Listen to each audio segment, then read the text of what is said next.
Di tahun 2026 terasa berbeda bagi banyak orang. Uang 100.000 yang dulu cukup untuk belanja beberapa hari, sekarang seperti hanya singgah sebentar lalu menghilang. Harga kebutuhan pokok naik perlahan tapi pasti, biaya sekolah terasa makin berat dan tagihan datang tanpa kompromi. Kita bekerja dari pagi sampai sore, namun sebelum tidur tetap muncul pertanyaan yang sama. Cukup tidak untuk masa depan? Banyak yang berpikir hidup tenang di usia 40 hanya milik mereka yang bergaji 2 digit juta.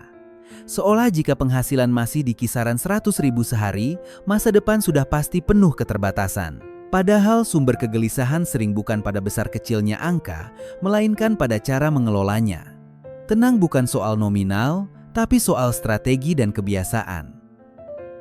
Financial Media percaya satu hal sederhana, ketenangan finansial bukan hak istimewa orang kaya.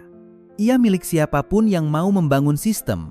Sistem itu bukan sesuatu yang rumit atau membutuhkan modal besar. Sistem adalah keputusan kecil yang dilakukan konsisten, bahkan ketika hasilnya belum terlihat. Disinilah banyak orang gagal sebelum benar-benar mulai. Jika penghasilan kita 100.000 sehari, kesalahan terbesar adalah langsung memikirkan cuan besar. Ingin investasi agresif, ingin buka usaha besar, ingin hasil cepat. Padahal mendekati usia 40, musuh utama bukan kurang peluang, tapi kejadian tak terduga. Sakit, kendaraan rusak, kebutuhan mendadak anak, semua bisa datang tanpa izin. Tanpa persiapan, satu masalah kecil bisa meruntuhkan semuanya. Karena itu sebelum bicara bertumbuh, kita harus belajar bertahan. Bertahan bukan berarti pasrah, tapi memastikan fondasi tidak rapuh. Banyak orang ingin terlihat sukses, padahal yang lebih penting adalah tidak mudah tumbang. Fondasi inilah yang akan menentukan apakah badai kecil membuat kita goyah atau tetap berdiri. Langkah pertama bukan bisnis, bukan emas, bukan saham. Langkah pertama adalah membangun dana darurat atau yang lebih tepat disebut dana anti panik. Uang yang membuat kita tidak langsung gemetar saat masalah datang. Tidak perlu menunggu jutaan dulu untuk mulai. Bahkan Rp5.000 per hari sudah cukup untuk memulai kebiasaan ini. 5.000 mungkin terlihat kecil, tapi dampaknya besar karena yang dibangun bukan hanya saldo, melainkan disiplin. Dalam sebulan bisa menjadi 150.000, setahun sekitar 1,8 juta. Untuk penghasilan 100.000 sehari, itu bukan angka sepele. Lebih penting lagi, uang itu bukan untuk gaya hidup, tapi untuk rasa aman. Dan rasa aman adalah dasar dari hidup yang lebih tenang di usia 40 nanti. Setelah benteng pertahanan mulai terbentuk lewat dana anti panik, kita masuk ke musuh berikutnya yang lebih halus. Bukan penyakit, bukan kebutuhan mendadak, tapi kebiasaan kecil yang perlahan menggerogoti penghasilan harian kita. Musuh ini tidak terasa menyakitkan di awal, bahkan sering terlihat menyenangkan. Namun dampaknya bisa panjang dan melelahkan. Namanya lintah digital, pay later, pinjaman online, cicilan instan, kartu kredit digital, semua yang menawarkan kemudahan hari ini dengan tagihan esok hari. Teknologinya tidak salah, yang berbahaya adalah cara kita menggunakannya ketika kondisi keuangan sebenarnya masih rapuh. Sekali dua kali terasa ringan, tapi jika jadi kebiasaan, beban itu menumpuk diam-diam. Tahun 2026, hampir semua aplikasi memberi opsi bayar nanti. Belanja sekarang, cicil bulan depan. Prosesnya cepat, tanpa tatap muka, tanpa rasa sungkan. Rasanya seperti tidak ada konsekuensi langsung. Padahal kita sedang meminjam tenaga diri sendiri di masa depan. Tenaga yang seharusnya dipakai untuk membangun justru habis untuk menutup keputusan masa lalu. Coba hitung perlahan. Jika setiap bulan ada cicilan 300.000 sampai 500.000 untuk barang konsumtif, itu berarti 3 sampai 5 hari kerja, kita habis hanya untuk membayar keputusan yang sebenarnya bisa ditunda. Dengan penghasilan 100.000 sehari, itu bukan angka kecil. Kita bekerja keras, tapi rasanya seperti berlari di tempat tanpa pernah benar-benar maju. Lintah digital bekerja dengan strategi psikologis. Diskon terbatas membuat kita takut ketinggalan. Flash sale memberi ilusi hemat padahal tetap mengeluarkan uang. Notifikasi muncul saat kita lelah di malam hari, ketika emosi lebih dominan daripada logika. Di saat rapuh itulah keputusan finansial sering diambil bukan karena kebutuhan, tapi karena dorongan sesaat. Jika ingin hidup lebih tenang di usia 40, kita harus berani membuat keputusan yang mungkin tidak populer. Berhenti memakai uang yang belum kita hasilkan. Berhenti membeli validasi sosial lewat cicilan. Setiap cicilan yang tidak perlu adalah beban mental jangka panjang. Beban itu mungkin tidak terlihat hari ini, tapi akan terasa berat beberapa tahun ke depan. Memutus rantai ini bukan berarti hidup jadi kaku atau anti kemajuan. Justru sebaliknya, ini tentang mengambil kembali kendali. Kita memilih membeli karena mampu, bukan karena tersedia kredit. Saat cicilan konsumtif berhenti, ruang napas mulai terasa. Dan dari ruang itulah langkah berikutnya bisa dibangun dengan lebih kuat dan lebih sadar. Sekarang pertanyaannya, bagaimana cara memutus rantai lintah digital tanpa merasa hidup jadi sempit? Langkah pertama sederhana tapi tegas. Bersihkan akses yang menggoda. Uninstall aplikasi paylater yang tidak benar-benar dibutuhkan. Nonaktifkan notifikasi promo yang terus muncul setiap hari. Disiplin akan jauh lebih mudah dijaga ketika lingkungannya tidak terus memancing kelemahan kita.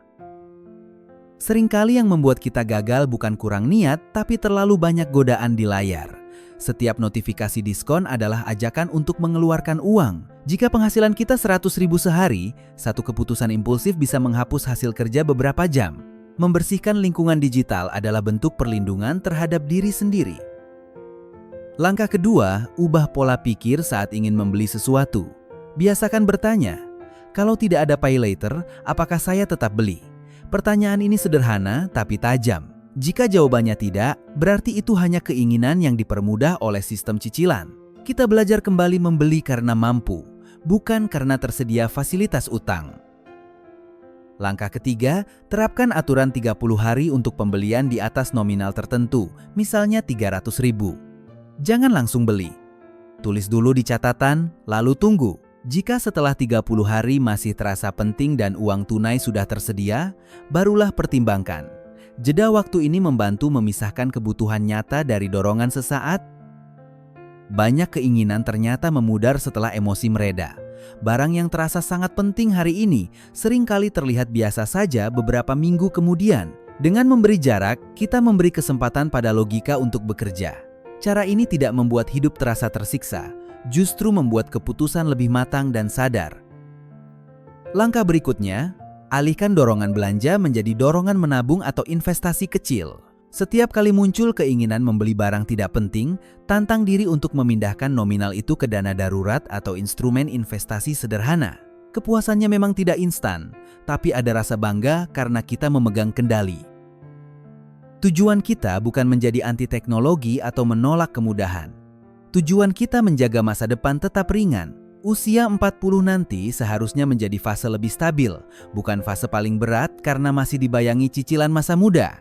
Dengan memutus lintah digital hari ini, kita sedang membebaskan versi diri di masa depan dari tekanan yang sebenarnya bisa dihindari.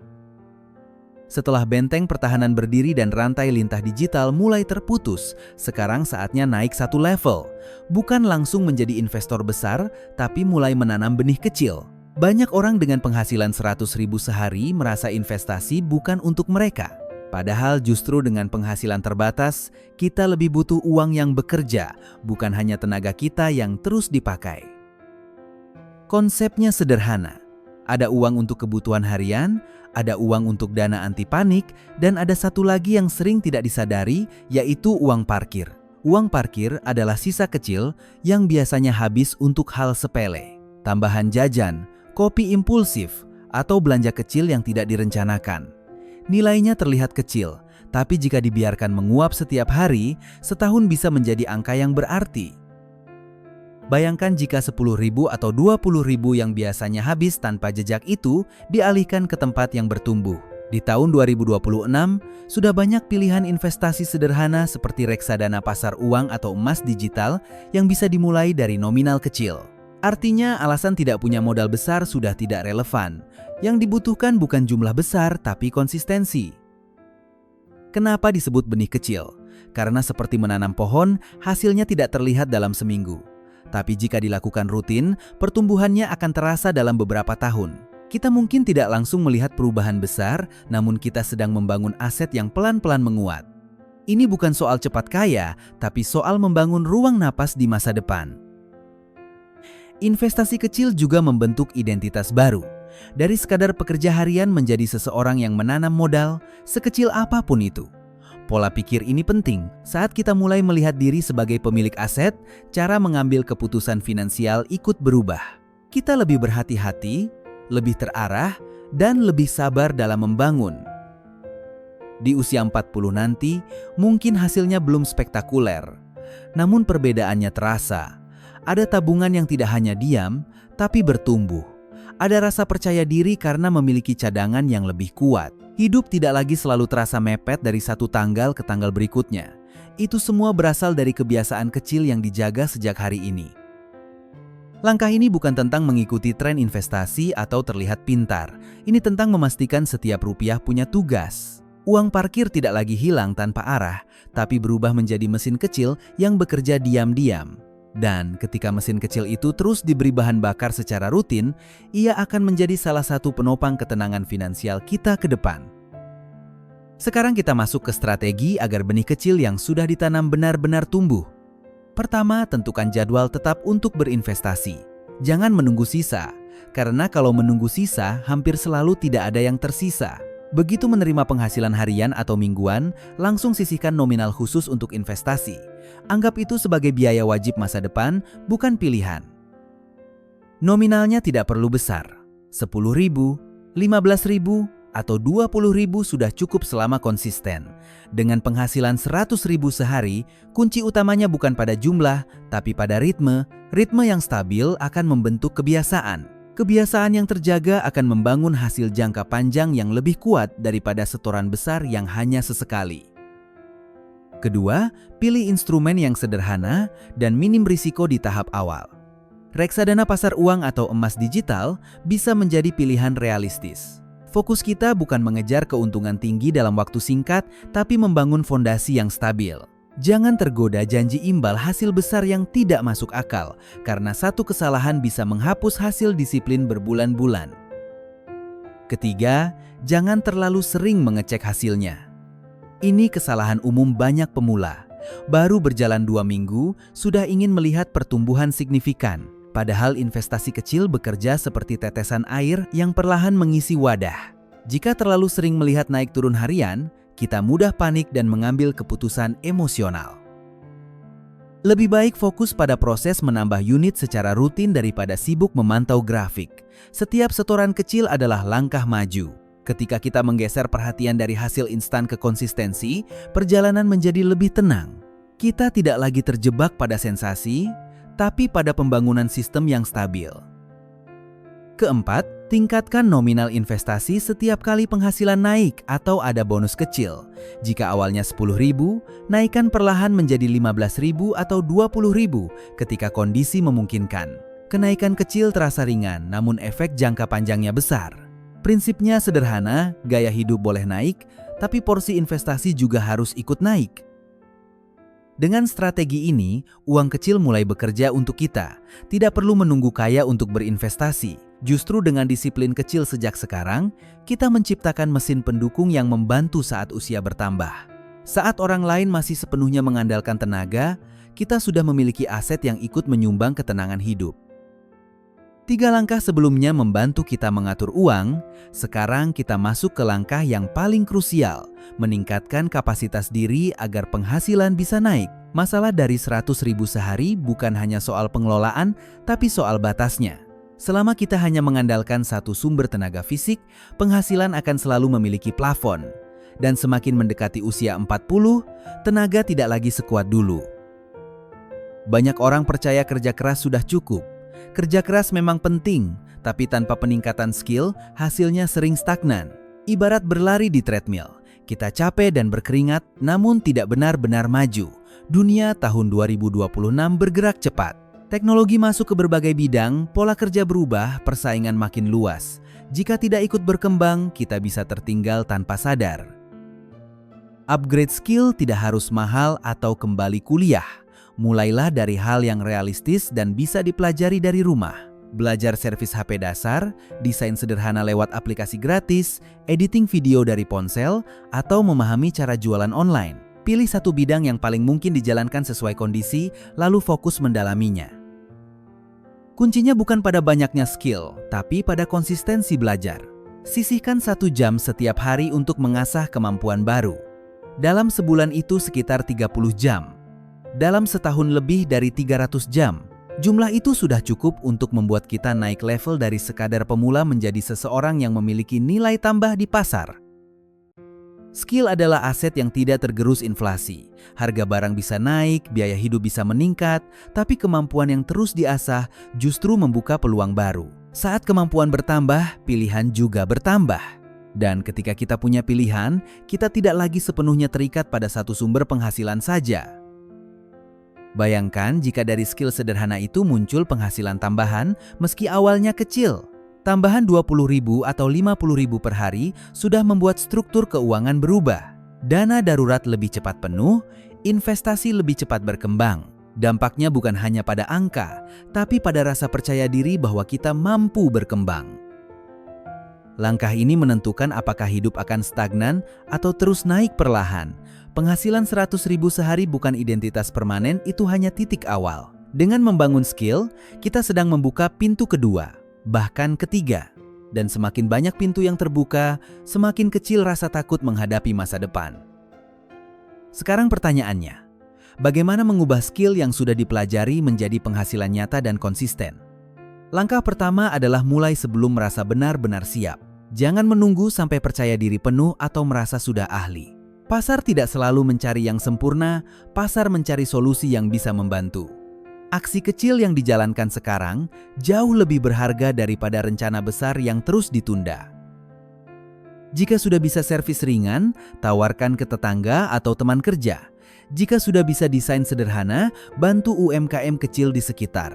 Tidak perlu langsung berpikir harus viral atau punya banyak pelanggan. Fokus pada 1-2 klien pertama. Dari sana kita belajar menghadapi komplain, mengatur waktu, dan menentukan harga yang masuk akal. Manfaatkan lingkaran terdekat sebagai pasar awal sekaligus tempat latihan. Teman, keluarga, komunitas kecil bisa menjadi batu loncatan. Pengalaman pertama sering tidak sempurna, tapi justru disitulah kemampuan berkembang cepat. Skill tanpa praktik hanya akan menjadi teori. Skill yang diuji akan membentuk kepercayaan diri. Ketika mulai menghasilkan, sekecil apapun, kelola dengan disiplin.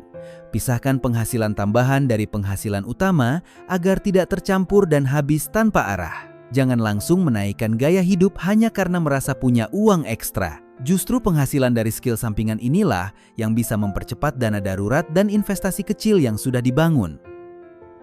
Terus tingkatkan kualitas layanan. Dengarkan masukan pelanggan dengan terbuka. Pelajari orang yang lebih berpengalaman dan amati cara mereka berkembang. Sedikit demi sedikit tingkatkan kecepatan, kualitas, atau sistem kerja. Jika sudah stabil, pertimbangkan upgrade alat atau strategi pemasaran sederhana agar jangkauan makin luas. Ingat satu hal penting, hidup tenang bukan soal terlihat hebat di mata orang lain. Banyak orang gelisah bukan karena kurang uang, tapi karena gaya hidup dipaksa mengikuti lingkungan. Ketenangan lahir dari kontrol diri, bukan dari validasi sosial. Saat kita berhenti mengejar pengakuan, beban mental berkurang drastis. Bayangkan usia 40 nanti bukan sebagai orang kaya raya, tapi sebagai pribadi yang tidak panik saat ada kebutuhan mendadak. Tidak dikejar cicilan konsumtif, punya aset kecil yang tumbuh, dan memiliki skill yang masih menghasilkan. Semua itu bukan hasil keberuntungan, tapi akumulasi keputusan kecil yang diambil hari ini. Pilih bergerak sekarang atau membayar lebih mahal di masa depan. Kalau kamu merasa pembahasan ini relevan dan membuka sudut pandang baru tentang cara mengelola penghasilan 100.000 sehari, tulis di kolom komentar satu langkah konkret yang akan kamu mulai minggu ini. Jangan lupa klik like jika video ini bermanfaat, share ke teman atau keluarga yang juga sedang berjuang membangun finansial lebih sehat, dan subscribe channel Finansial Media agar tidak ketinggalan konten edukatif berikutnya. Aktifkan juga lonceng notifikasi supaya setiap video terbaru langsung sampai ke kamu. Terima kasih sudah menonton sampai akhir, semoga setiap langkah kecil yang kamu ambil hari ini membawa ketenangan lebih besar di masa depan.